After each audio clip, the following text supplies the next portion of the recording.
Narasaraopet TDP ఆఫీసులో MLA Aravindababu, TDP జిల్లా అధ్యక్షుడు జానీ సైదా మీడియా సమావేశం నిర్వహించారు.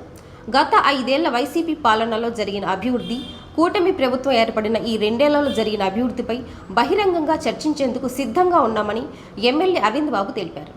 ఈ బహిరంగ చర్చకు తాను సిద్ధంగా ఉన్నానని గోపిరెడ్డి శ్రీనివాసరెడ్డి నువ్వు సిద్ధమేనా అని సవాల్ విసిరారు.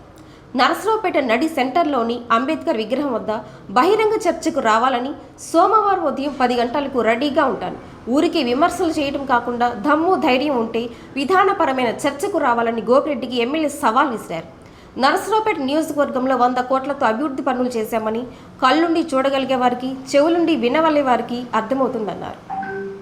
తెలుగుదేశం పార్టీ కార్యకర్తలు, నాయకులు, మహిళలందరూ కూడా ధన్యవాదాలు తెలియజేస్తూ, మరి నిన్న జరిగిన 44 మహానాడు ఘన విజయం సాధించినందుకు మా అక్క చెల్లెళ్ళందరికీ, మా అన్నదమ్ములకి ధన్యవాదాలు తెలియజేస్తున్నాను. ఏ కార్యక్రమాన్ని పెట్టినా విజయవంతం చేసే బాధ్యత తెలుగుదేశం పార్టీ కార్యకర్తలు తీసుకుంటారు, అదేవిధంగా మహిళలు తీసుకుంటారు. కాబట్టి మరి ఉమ్మడి కుటుంబం ఏర్పడిన తర్వాత మన ప్రీతమ నేత నారా చంద్రబాబు నాయుడు గారు ముఖ్యమంత్రిగా, మరి పవన్ కళ్యాణ్ డిప్యూటీ సీఎం అయిన తర్వాత అన్ని సంక్షేమ కార్యక్రమాలు కూడా మేమన్నీ కూడా అమలు చేయడం జరిగింది.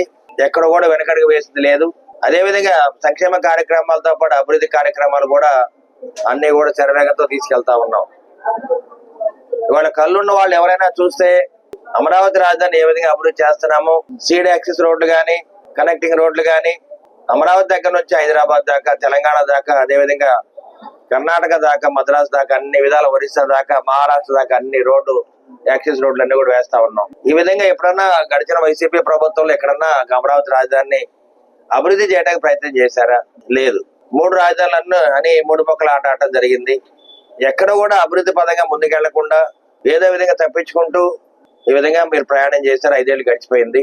ఇవాళ చంద్రబాబు నాయుడు గారు ముఖ్యమంత్రి అయిన తర్వాత ఒక విజనరీ లీడర్ గా ఆయన మరి పవన్ కళ్యాణ్ పట్టుదలతోటి, నారా లోకేష్ బాబు గారి ఆలోచనతోటి ఇవాళ అమరావతి రాజధాని చక్కగా నిర్మించుకుంటున్నాము. పోలవరాన్ని పూర్తి చేసుకుంటున్నాము. మరి ఎక్కడ చూసినా గానీ మరి వైజాగ్ లో కూడా క్వాంటమ్ వ్యాలీ గానీ, గూగుల్ క్లౌడ్ గానీ, ఆర్టీజీఎస్ గానీ ఇవన్నీ కూడా ఏర్పాటు చేసుకుని మనం అభివృద్ధి పరంగా ముందుకెళ్తూ ఇవాళ ఆర్టిఫిషియల్ ఇంటెలిజెన్స్ ని కూడా మరి కార్యాలయాన్ని మనం శంకుస్థాపన చేయడం జరిగింది. అదేవిధంగా ప్రతి అసెంబ్లీ కాన్స్టిట్యూన్సీ లో కూడా మనం ఆర్టిఫిషియల్ ఇంటెలిజెన్స్ మీద మేము ట్రైనింగ్ పెట్టాం.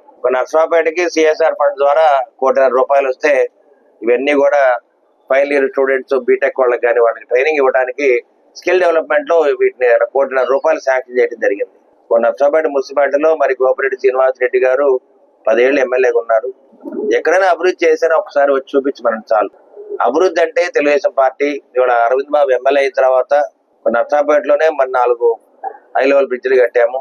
అదేవిధంగా సైడ్ డ్రైన్స్ కానీ, కాలువలు కానీ, రోడ్లు కానీ, సీసీ రోడ్లు ఇవన్నీ కూడా దాదాపు ₹100 కోట్లతో మేము వర్కులు చేయడం జరిగింది. కేంద్రీయ విద్యాలయం తీసుకురావడం జరిగింది. ముస్లిం మైనార్టీ బాలబాలికల హాస్టల్స్ కానీ, ఐటీఐ కాలేజీ కానీ, రెసిడెన్షియల్ కాలేజీ అట్ పెద్దరగపాలెం ఇవన్నీ కూడా మేము దగ్గరుండి ₹25 కోట్ల మంజూరు చేసి వాటిని డెవలప్ చేస్తా ఉన్నాం. నిజంగా కళ్ళుండి, చెవులుండి విన్నా, చూసినా కానీ మేము ఏదైతే అభివృద్ధి చేసామో అది తెలుస్తాయి మీకు. మీ టైంలో ఇవన్నీ కూడా అభివృద్ధి పరంగా మీరు ముందుకు తీసుకెళ్ళలేకపోయారు. ఇవాళ మేము అభివృద్ధి చేస్తా ఉన్నాము.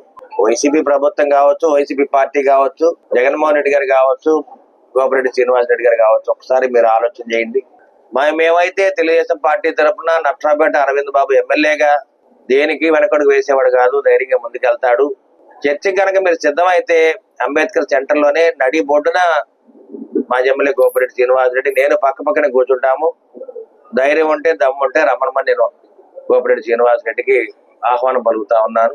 గత 2 రోజులుగా ఎంతో కష్టపడి వర్చువల్ విధానంలో మహానాడు కార్యక్రమంలో పాల్గొన్న నర్సరావుపేట పార్లమెంట్ పరిధిలోని 7 నియోజకవర్గాల ఇన్ఛార్జీలకు, అలాగే తెలుగుదేశం పార్టీ కుటుంబ సభ్యులు మొత్తానికి ముందుగా నా అభినందనలు.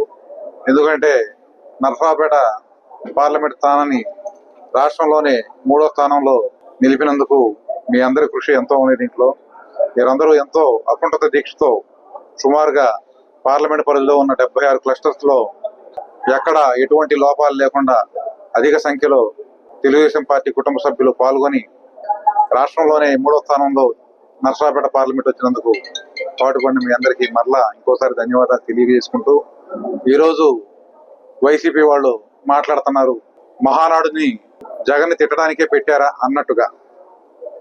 మహానాడుని జగన్ తిట్టడానికే పెట్టింది మేము కాదు. మహానాడు జరిగే రోజుల్లో ఈ 2 సంవత్సరాలు మొత్తం ఎక్కడో బెంగళూరు, ఇంగ్లాండ్ పర్యటనలు తిరుగుతా మహానాడు కార్యక్రమం జరుగుతున్నప్పుడు వాంటెడ్లీ మీరు కావాలని మీ రాష్ట్రంలో ఉన్న మీ పార్టీ నాయకులు మొత్తాన్ని ఏదో ఉద్ధరించినట్టుగా మీ కార్యాలయం పిలిపించి ఆ 2 రోజుల్లోనే ఏదో మీరు ఒక సమావేశం ఏర్పాటు చేసి డైవర్ట్ పాలిటిక్స్ చేయడానికి ప్రయత్నించింది మీరు. మహానాడు కార్యక్రమం అనేది గత 44 సంవత్సరాల నుంచి మే 26, 27, 28 తారీఖుల్లోనే జరిగింది.